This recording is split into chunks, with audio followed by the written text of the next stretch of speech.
kusoo dhawow daawade qaybtii labaad ee barnaamijkeena sidee loo noqdaa YouTuber.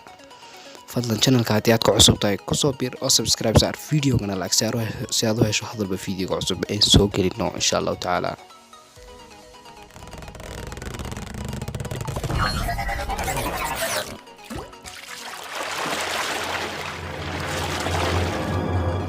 fadlan channelka haddii aad ku cusub tahay kusoo biir oo subscribe saar.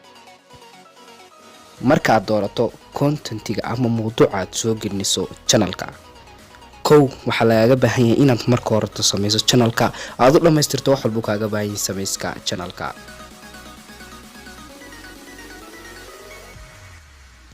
mid lixaad ayaa waxay tahay inaad qorto qorshayaasha channelkaagu ku soconay dhinaca soo gelinta fiidiyoyada iyo mawduucyada la soo geliyay ee kala duwan.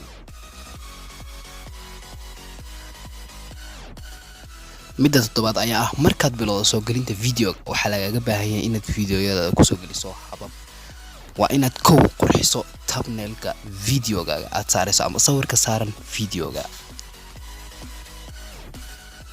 kaasoo ka qayb qaadanaya soo jiidashada dadka ku arka videogaaga taas oo kamid noqonaysa in viewskaaga biiro taasna waa mid kamid ah horumarkaaga.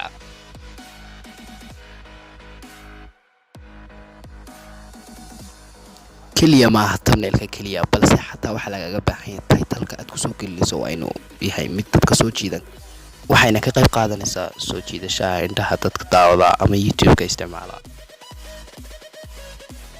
hababkaan soo jeedinay dhammaan haddii laga helo YouTube-kaaga waad ku guuleysatay dhinaca YouTube-ka. sidoo kale hadday ku dhaaftay qaybta hore waxaa laga rabaa inaad waxaad ka daawato qaybta comment-ga ayaan kuugu soo baahin kareynaa. fadlan haddii aad wax su'aal qabto comment-ga naga soo weydiiyo waa muhiim su'aashaada waan ku soo jawaabi doonaa si dhaqso. fadlan video-gan hadduu ku xiiso geliyo